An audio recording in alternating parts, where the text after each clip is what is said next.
Media Browser is very intelligent. Remember I showed you the media encoder where it peeked into all of those folders and all you saw was the video files? It just said, don't even pay attention to those. Guess what the Media Browser does? The same thing.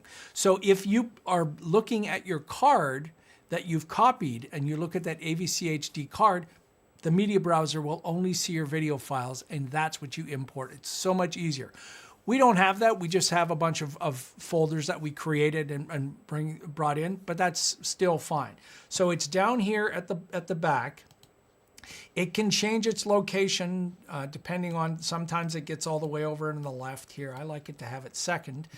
And when you click on it, it brings up this browser for files. Now I've created some favorites here where I get to my stock from ArtGrid and ArtList and my footage and my show with all of my demo files on it. There's each of the drives that are connected in here. So again, if you're editing from a secondary drive, you can get to that here. You can also click on the little drop-down menu and jump right to your home directory. And this is the same for both Mac and Windows. So with my directory, I'm going to find my files over here on the left. So you can see it's already getting a little bit crowded. So I'll tap the tilde key and I'll remember those double-headed arrows and drag this out. This is getting much, much easier to see. Oh, in fact, remember my projects were there. There's my show. I could twirl this down and look at my show there. So there's all of my files and there's my Premiere Pro project. Now I don't want to import that. I want to import everything else. So if you hold the Shift key and click or select all, Control A on Windows, Command A on the Mac, or you can hold the Control key on Windows, the Command key on Mac. Remember, I didn't put anything in there. I should have, but I didn't. And I'll select those folders there. And I'll right-click and choose Import. I'm not importing the project because that's going to be a problem. You can't import the project that's already open. Okay, so it immediately closed. It brought the project panel in the front. So if we go back to the Media Browser, that's where I was, and this is where I am. Media Browser, if you have to import 3 things, it will import one. If you do them one at a time, and it will send you back to the project. It's Premiere Pro's way of saying, hey, this is where your files are, and it has them selected for you. So I'm going to tap my tilde key and make this smaller now and go back over to my show. And there's my video, and there's my B-roll, and there's my interview, and all of that stuff in here. Okay, immediately after doing this, you know what I'm going to do? Save. Control S on Windows, Command S on Mac. Yes, there's auto-save, but don't trust it. I'm surprised when I get a cry from help from someone who says, I lost my work. I was working for 90 minutes and I didn't save. Well, there's an auto-save. Don't trust it. Why? Just don't. Just don't ask why. Just don't freaking trust it. I save constantly. When I make my project, I saved. I imported the media, save. Control S, Command S. It's in the File menu. Save, just like anything else. Control S, Command S. Save. Save, save, save, save, save. Please, for the love of God, save, save, save. Especially when you're about to do something tricky. Oh my goodness. A tricky edit or apply effects or chop stuff up. Save, save, save, save. Okay. So all of our files are now loaded in here. And there they are. There's all our images. There's our audio. There's our music. Now, there are different ways to look at things in this folder here, in the project panel. Down at the bottom, you'll see these 3 different ways of viewing things. List view, icon view, and freeform view. And right now we're just looking at the folders themselves. So if we open one up and we look at it, we can see this view. If I tap the tilde key, the freeform view allows me to even move this stuff around. So if I wanted to organize things in a certain way, I could do that. Like, oh, those are my interesting files there. These guys should be together over here. And you can change the size of these if you want. and I've got a whole tutorial on freeform view. It's very useful for storyboarding. I never use it. But icon view is also very useful, and this also has a resize. And Premiere Pro has something called Hover Scrub. Media Browser has this too. So as you mouse over, and I'm not clicking with my mouse, I'm just mousing over, and you can see a preview of what this looks like. This little button here will help you sort this. So right now it's just using the order that I'm using. So this is a lot like the freeform view where I can move it around. But let's say you wanted this based on the names, that this was shot alphabetically, and you could choose name, and now it would sort based on that name, which it already is. But you could sort it based on video type, the media start. So it's depending on the media start time for each one of those. Lots of different ways to organize these. And then, of course, the list view. And you'll notice the list view has got a bunch of headers here with lots of information. I like to scooch this guy over here, the video info, so I can look at my frame size, because I tend to work with a lot of different frame sizes and frame rates. And you can see all of this is 25 frames per second. This is a bunch of ArtGrid stock that I brought over.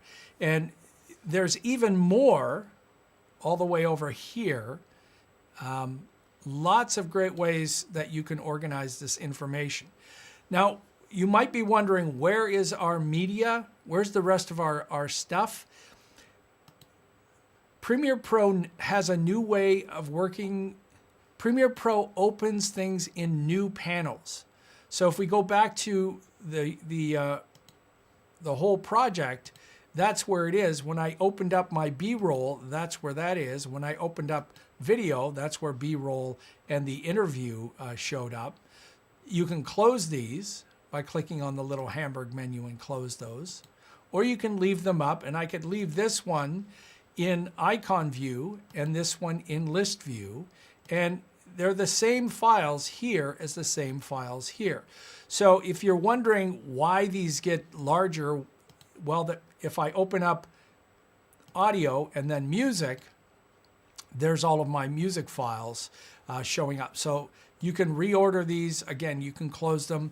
I think this is actually useful because, especially in not too complicated projects, you know, I've got all my music in my music folder. Doesn't matter if that opens up. All of my B-roll available. So all of the stuff is there. And again, depending on how you want to organize it. So I'll collapse that back down again. And if you wanted to, you could create your own bins. So that's what this folder is down here. Creates a new bin, which is a folder. So I could call this Places. And right now it's empty. And if I double click on it, it's empty. If I go to Media Browser, and now I'll go back to, let me make this larger.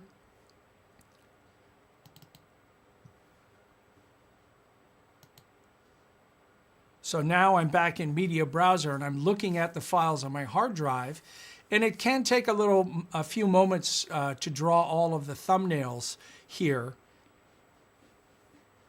Most of these are H.264 files, so they take a moment to redraw the thumbnails. So if I want to import a file, I'll right-click on that file and import it. You'll see that it's in the Places folder. And if I go back over to my show and in Places, there it is. This is an easy one to get mixed up with. Sometimes I have the wrong folder selected or open when I go to the media browser and import, and it's the wrong thing. So if you're wondering, well, how do I find that? Well, what if everything was closed up? In here, you can search. So I can search for MP4, and that's where that MP4 file is. I can search for my WAV files, .wav files, and they show up. So this is a quick little search field. And if you want, you could click on this, create a new search from the query. So this is now going to search for WAV files. So when I double click on that, it shows up in here. So if you're used to working with things like smart playlists in iTunes, you could create a smart playlist and you don't have to put everything in there. The playlist will show you everything based on that artist wherever they are. Same thing here. This is now, it's in this list. So if I close this up, you'll see it has a special icon beside it. And anytime I add a new .wav, a new wave music file in here, or audio or dialogue or whatever, it will also show up in that folder. It's not duplicating it. It's just a pointer, a link to where that is in my project. I don't use these guys. I'm going to delete that. I'm not deleting my media. In fact, Premiere Pro will alert you whenever you're deleting media that you're used in a timeline. It will always alert you, hey, you're deleting something that is in a timeline. Oh boy, that's really good, because sometimes you think, you know, did I use that? I'm not sure. Oops, I won't get rid of that. Okay. All right, so our media is in here. Let's go back to our... Okay, here's a perfect example of, huh? Where did my video go? I think it's lost. And people will say, Premiere Pro deleted my media. No, look at the darn search field. I left the word wave in there. I'm going to get rid of that. Oh, there it is. Okay, so there's my video of Jonathan Van Bilsen. And Jonathan's got a great show, Photos and Travel. And we're going to look, I interviewed him, and he's got just a fantastic travel show. He's a great writer. Okay, so if you double click on this clip, it loads it into the source monitor. And the source monitor will show you the video. And if you click here, you'll see the audio. So I can see the recorded audio file, and that's the video file. Sometimes I will use this to find a point. For instance, you can see where each one of these segments is changed as he says certain words. So he's listening to me. I'm actually on a Zoom call. I'm watching him remotely, and I'm directing him with questions, and he's answering them. So each gap is me asking him a different question. So I could use this to help identify different areas of the interview. So this is not in the timeline yet. We don't have a timeline. And this is the next important thing, and that's making sequences or timelines. It's the same thing. A sequence has a specific setting of a frame size, a frame rate, and audio settings. And it's up to you to pick the correct setting that you need. What I always do is I'll create a sequence that's based on the output. So if I know that I want to go to 2997 or 25 frames a second, I'll make a sequence based on that. For new users, you can almost always simply create a new sequence based on that clip. So you'll see right here, it's 2997. And if I right click on this clip, there's new sequence from clip. And when I select that, it creates a new sequence based on that clip setting. All of the settings will be the same. It will name this the same too. So that's one way of doing that.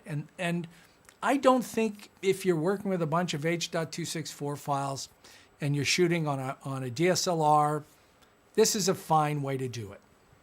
I'll show you the other way. And that's in this little page icon down here, this little new item. I do not go to the file menu new for any of this. And the reason being is that if you have, remember I told you about a panel being selected? If you have the wrong panel selected and you go to the file menu, some of those choices will be grayed out. The little new item icon will never be grayed out.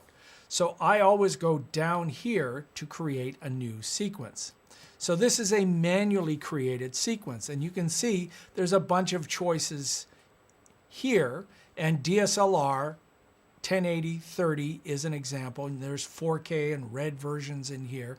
So you could use this as a method. Here are the settings for that one. It's using an edit mode DSLR, and you can change this if you want. There's the frame rate, and you can change the frame rate. There's the size, square pixels, no fields. This is not interlaced. And the rest of that, you can leave that the way it is. Now, when I click OK, you can see that sequence showed up here. Well, why did that one show up here and that one showed up there? This one showed up in the folder of where that was. So that's why it showed up there. You can drag it out. So now it's out. So two different ways of creating sequences. You can always copy the contents of one sequence into another sequence, or you can go back to the sequence. So if we go to the one I made, if you go to the sequence settings, you can make some changes in here. You can't change the channel format, but you can change the other settings. So again, I think that's good. I'm just going to delete that, and that's what this the one I made manually. I can just click here in the trash. And I'm just going to select this and rename this interview. And you can see it renames in here. So now I've got his clip in the timeline. As soon as I add something in the timeline, it shows up in the program monitor. The program monitor is what your final video will look like. The source monitor can be used, and some people don't even use it. It can be used to preview a clip before you put it into the timeline. You don't have to use it. I find it's useful, like I said, by looking at the audio wave and finding in and out points. Okay, so this is an interview. If we play this, you can see there's lots of setup going on. There's lots of me talking back and forth. I was born in the Netherlands. When I was about 10 years old, my parents decided it was time to move. There's parts in here where Jonathan corrects himself, and he feels that he could have delivered that better, so he'll stop and he'll start again. Of course, I want all of those out. So we're going to have to chop all of that up, and that'll come up in our editing skills, but I want to explore the timeline a little bit more, customizing the timeline. By default, you get 3 video tracks and 3 audio tracks and a mix track. The size of these tracks can be changed. Remember that double arrow. If I mouse up a little bit and drag this up, I can drag this and increase the size. You can also double click on a track to make it the default size. You can also hold the Shift key and change all of the tracks with your scroll wheel or trackpad. If you hold the Alt key on Windows, Option on Mac, and use the scroll wheel, you can change just that track. And I use this a lot. So you can see the same thing down here. It's the same kind of waveform down here at the bottom. And I can see those same areas of where I was talking. There's a zoom bar down at the bottom where you can zoom in and out. I never use this. What do I use instead? I use just a few keyboard shortcuts that I think are essential to understand. The backslash key, which on a North American keyboard is above the Enter key or the Return key, takes me out to 80% zoom. So it doesn't fill the timeline. It opens up the timeline and gives me a little bit of an area on the end, so if I need to drag a new clip on the end, I've got room. I use this all the time. Well, what if you want to zoom in? Well, that's what the plus and minus keys are at the top of the keyboard, so I can zoom in and out. And if you're used to editing, you will be using those keys a million times a day over and over again. You can use the scroll wheel and add Alt on Windows, Option on Mac, and scroll in that way. That's another option to do that. But this is the one thing you'll be doing constantly in video editing. Zoom out. What are you doing? Zoom in. do something, zoom out, move over here, zoom in, zoom out, zoom out. And in fact, the backslash key is, it's really two operations. So let's zoom out. So that's one backslash. I'll go over to this part and I'll zoom in, boop, boop, boop, boop, boop, 1, 2, 3, 4, 5 zooms. So I hit the plus key, and this is not the plus on the numeric keypad. If you have a number pad, this is at the top of the keyboard. So I zoomed in 4 times. I'll go out with the backslash key.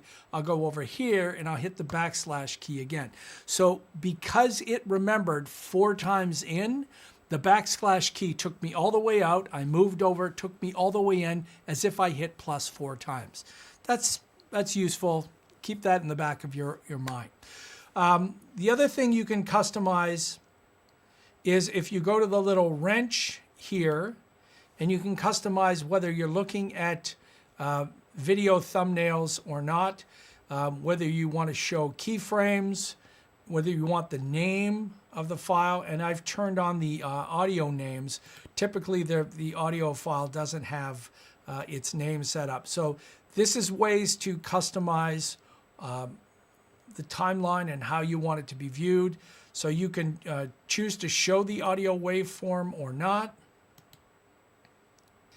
And there's also the Hamburg menu over here, where we can change how the audio waveforms look. So if I turn that off, then you'll get a stereo audio waveform. And there's no right or wrong. Some people like it one way, some people like it both facing up. This way, which is the default, it's easier for you to see quieter waveforms, like on a boom mic. Okay. You can also right-click in this header, and you can customize this. So if I choose customize, I can now change what these buttons are. So I can take some out, I can delete them. I'd say leave those the way they are. The audio ones, same thing.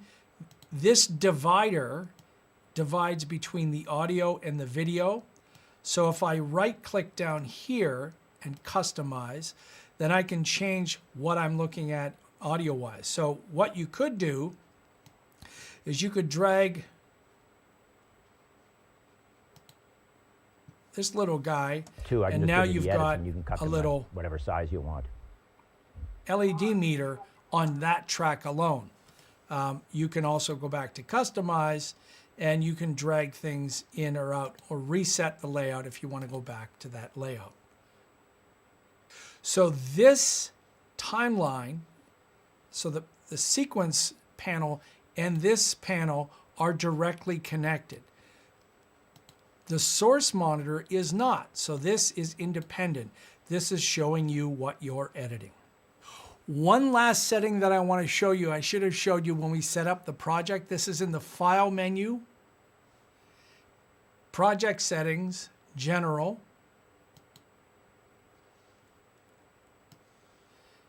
This is turned off by default, but I suggest you turn it on. Display the project item name and label colors for all instances.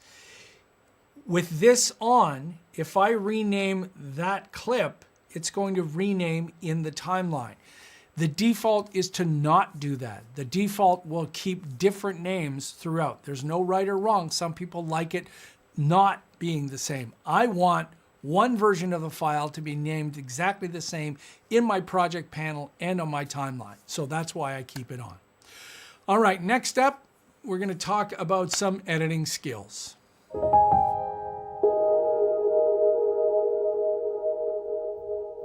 Okay, so you still with me? Great, excellent. You've got your stuff imported, and if you need to import more things, now remember the media in the project bin is linked to the stuff on your hard drive, but it's not dynamically linked. It doesn't update. So if you add more things to the folders on your hard drive, you still have to manually re-import them. There is an automated way. It's a paid product. I've got a tutorial for it. It's called Watchtower. All right, so we've got our stuff in Premiere Pro. Now we're going to start editing. That's how much work you have to do before you even start to edit. But now we feel confident. We know where our clips are. If something happens, we're backed up. We could recreate this whole thing with a backup project in our backed up media. So, as I mentioned before, we've got our clips here. What was the question? Okay, and it doesn't make sense to have this in one giant clip. We need to cut it up into pieces. I'm going to show you two ways of doing it. One way is to make sub clips. So this is still a link to the original master clip. It's just easier to work with. It's like you have a separate clip. Can I make a confession here? I'm too lazy to make sub clips. I cut the stuff on the timeline. That's another way of doing it. Let me just show you my method. So I'll go back to the beginning. And because I'm zoomed all the way out, I'm not as accurate. So I'll zoom in, plus. So I just hit plus twice on the top of the keyboard to zoom in. And I happen to know we talked a little bit here. So all of this stuff is probably not useful. I'll move my playhead here, and then I'm hitting the space bar to play. When did I fall in love with travel? And I'll move ahead because in this example, anytime you have somebody in an interview where you don't have a second person asking the questions, you have to build the question into the person answering the question. So we had to work that out first. And I know he started about here. I fell in love with... You notice that there was a little pause. So I'm not going to cut exactly where he talks. I'm going to cut at this point here. So let me show you two ways to do this. The first way is the hard way, and the second way is the easy way. The hard way is to grab the razor tool, cut this, grab the move tool, click on this, hit the delete key, select this, and move it back. That's a lot of operations. Let me undo that. Instead, I'm going to use, this is another keyboard shortcut you really should use. It's the Q and the W key. This is a ripple edit. Ripple meaning like ripples in a pond when you throw a rock. Something that starts here has an effect outside of that. So a ripple edit means you're editing here, but it affects everything else. And in this example, we want to remove the start and ripple everything to the right over